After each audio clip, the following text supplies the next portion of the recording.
shops for selling me clothes, tuppence for selling me blanket. If ever I list for a soldier again, devil shall be me sergeant.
Little bit of punk wood in there just to set the base for that fire.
Gets that job done with that fire still.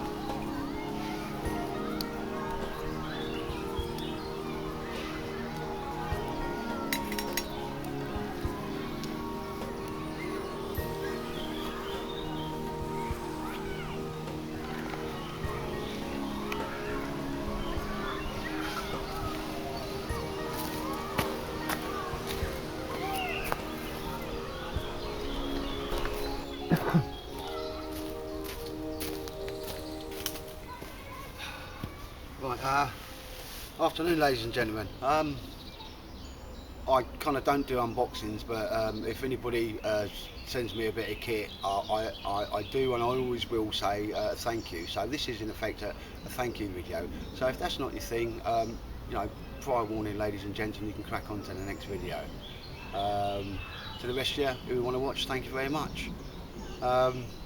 Difficult to know what to say. I think from the start of this event happening, I was gobsmacked, you know, and my wife said, well, that's the first time that's happened in 27 years. Maybe like, just over a week ago, I got we often have little messages and chats and that, from Sandy of JackLore Knives, and basically in short, he said, Mac, I've got a knife here, it has got a little fault with it, and I don't, you know, I can't sell it. I don't sell faults, you know, if there's a little fault with a knife. But what I'd really like to do is send it on to you. You know, as you're reading it, your jaw drops and you just think, you know, wow. Obviously, I messaged him back and said, you know, you just, you know, you need to sell it by materials and a few bits and bobs and that. In between, obviously, I've graciously, you know, and humbly accepted the knife, Sandy. I think Sean Hawkins has coined a phrase. I'll use his phrase because it's a good one. Thank you is never enough. I'm just truly gobsmacked. I'm very humbled by your gift. More so as you make knives and you sell them, and that's part of your income. And like most people that will view this video, we watch your videos and we know how long it takes to make a JackLore. So thank you very much, mate. I was unsure as to why I was chosen or selected. You have outlined that in in another mail to me. Thank you very much, Sandy. I just at times a loss for words.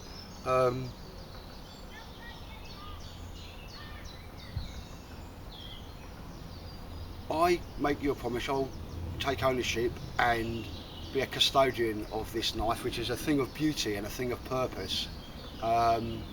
It will be, and if I'm smiling, I can't help it, my go-to knife, because when you've got one of these, what other knife would you go to?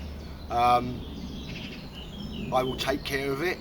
In fact, I will take care of this knife as I did my rifle or any weapon that I was, or you know, top-end operational kit that I was issued while in the army. And a lot of ex-soldiers will know what I mean by that. That is, this will always come first. Once I've used it, it will be cleaned down, oiled, and put away before I, you know, shower and shave. Yeah, sorry, I just kind of still like speechless now. I had a little thing prepared and it's just, you know, shot right at my head. The thing for me, and I think everybody who regularly views my videos, Sandy, is that I ever so humbled and grateful, because wow, it's like the holy grail of knives as far as I'm concerned. I know a lot of other people think that way. It's a JackLore. I'm going to show obviously it in a little bit more detail. What I did want to do today was show the thing in action, because I'm just going to say something now. Hopefully I'll coin the phrase. There's only one rule with a JackLore, that's use the bloody thing. And I know that's part of your ethos and that as well. You like to see your knives used for their intended purpose. I guarantee you I will be doing this. What I wanted to do today was come up here and just take short films of me using your knife. There is some there, not a great deal, but there's no decent wood up here. I was going to make a bow drill set, my first bow drill set, because David Freres showed me how to do it yesterday. And obviously he's given me one. I wanted to make one and sort of get some fire going and that, but there's no decent wood up here. Most of it's punk wood. And what I won't do, which is one of my rules, is cut down a very decent bit of tree and in this beautiful area, and it is a nature reserve. Just you know, I should have brought some wood with me, so apologies for that. Again, something about me. I came back yesterday because the first thing that comes through my head when somebody, you know, Richie Randall and all the other people, Paul Wedge Pepper, who for unknown reasons sort of have sent me some kit, is that I think, right, how am I going to get you back? and I can, and I always have done so far, and mostly it's by kind of things I make and so forth. So what I will say, Sandy, and I know you know what I mean by this, when I came home and then I read what you'd posted, it gave me a huge, great big smile on my face, because you give me the answer to my next burning question, was how am I gonna, in some way, nothing repays a gift of a JackLore, nothing does, but in some way you've seen something that I can do that you want, and at this point nobody else can do. Job on. Took me about 0.5 of a second to order the necessary materials. That is a weight out on that one, mate, and I'm just so chuffed that that went that way, if that makes sense, because I was racking my brain. I was thinking, right, I'll get a smock and I'll like Mac tightwad it for you and all that type of stuff, or a shirt or something, you know, loads of things were flicking through my mind. However, that now is taken care of, and that is a job done. During the communication there was something, I won't do it because I think somebody's going to be giving it tomorrow. When one of these comes in, one of these goes out, and it's gone to a very worthy owner as well, okay? That's just by the by, that was something that was on my mind to do anyway. So ladies and gentlemen, I'm going to pull the camera in there, and I'm just going to show you my beautiful and purposeful JackLore. And I'm still smiling from ear to ear. I mean, I got it, I opened the package so very, very carefully. My missus is going, what's all the fuss about? And I'm going, it's a JackLore. So I tried to explain it to my missus, Rosina, and bless her, she didn't quite get it. But you know, Sandy, I'll say this to make you smile, you've impressed my wife, because she loves the knife, and she's not really a sharpie person, and loves the grain in the leather and the tiger stripe. And I try, and the canopy probably won't let me show it here, and well, she just absolutely loves the knife. What she didn't love, on the second day, rushed home from work, got it and started playing with it, and I went, oh, fire steel. And as you do, your absent-minded moment, I grabbed the old big fire steel, which you've probably seen before, and to say that edge is just worked perfect for a fire steel. I'm sitting in my computer chair, I turned around away from the computer, and I went, and a shower of sparks just shot all over the place. And my missus went, whoa, and I went, whoa, put them all out. You don't need to carry a fire steel striker with that thing. Hopefully I just demonstrated that. And that earlier on was first time I've ever lit a bit of birch bark. Birch bark isn't too prominent around here, but I've managed to get hold of some. I feel I'm like waffling on now, Sandy, but I'll just genuinely say thank you very much. I will love and care for that knife, as I would do a rifle in the army. There's an old saying, rifles are clean, riflemen are dirty, and that will be something that I will take on and always use with this knife. And I've got to be honest, all other knives and tools I've got always kind of treated in the same way, and I think obviously a lot of old soldiers just, well, they'll understand that, and the civvies, well, you know, you always take care of your tools before you take care of yourselves. What I will do now is just bring this forward. I don't want to make this a long film. Bring this forward and just show you my beautiful knife. So just give us a moment, ladies and gentlemen. Well, ladies and gents, here is Mac Tightwad's JackLore. I think you can hear it's either a pheasant or a young doe barking over there.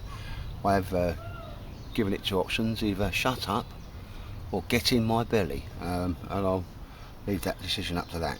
No, ladies and gentlemen, here is my JackLore. I don't think it's going to show up here, but again, it's got a very beautiful like tiger stripe effect. I love this, and well, David Fairs has seen this so far, and Mike Smith has. They love it too. Absolutely fantastic. The JackLore logo, which is held in well, high regard all over the world, and that's something to say. And on the back there, Sandy, I've just got to cover something now. I'm going to take this out, and again, no, I have used this knife. You said to me initially that there was a fault with this, and you know, you didn't feel you could sell it. I have an understanding that you see things through the eyes of a craftsman.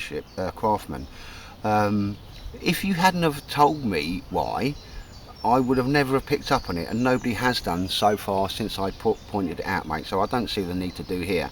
Here is an absolutely beautiful and purposeful JackLore. Everybody seems to want to know, so I'll cover it. The scales are oak, solid oak scales stabilised by Sandy. And just on the little letter he sent me, he said, yeah, solid oak for a solid geezer. So again, that really did make me smile. And if I had to choose scales on any knife, oak's going to be one that, you know, certainly in the top 3, Sandy. So it's absolutely beautiful. I can wax lyrical about a JackLore and how it fits in your hand and how purposeful it feels, and that edge. You know, I spent a day in the woods there yesterday, and all I was doing was whittling, making sticks and feather sticks and so forth. Should have took more film of it yesterday because the wood up here is crap. Most of it's just, you know, like what do they call that? Rotten wood, punk wood. But because I did want to do a little bit more demonstration. Because for me, to have a thing of beauty like this and purpose is to use the thing, and I certainly will be doing that. I say I've got some other knives, but you know, this will always be my go-to knife. Sandy, if you say that's not perfect in every way, well, I tell you what, I can't see it, mate. And just as a finishing little touch there, what I will say is thank you very much, mate. I'm very, very humbled that you wanted to send this to me. My sort of return on that is that I'll always use this knife, I'll always care for this knife as I would do a rifle, which means it comes first. And well, I'll tell you what, I've got to be honest, I'm at a bit of a loss for words, mate, because I'm still a little bit gobsmacked. So I think I'll leave it there, thank you, Sandy, and just say, you know, very humble and gracious, thank you very much, mate. You know, I just, as Sean says, like, thank you's never enough. But Sandy, thank you very much, and everybody else that's watched the film, thank you very much, and I appreciate your time and attention. Obviously you can look out to see this in a lot more of my films, because I put my hand up to it. I'm still like a, you know, a little boy with his new train set, and it's his, well, I think most of you know what I mean by that anyway. I'm starting to bubble my words here. Right, ladies and gentlemen, thank you very much. Sandy, you are a quintessential gentleman, mate, and to have something like this off you has meant a huge great deal to me, mate, and it will do every time I see it, pick it up and use it. So thank you very much.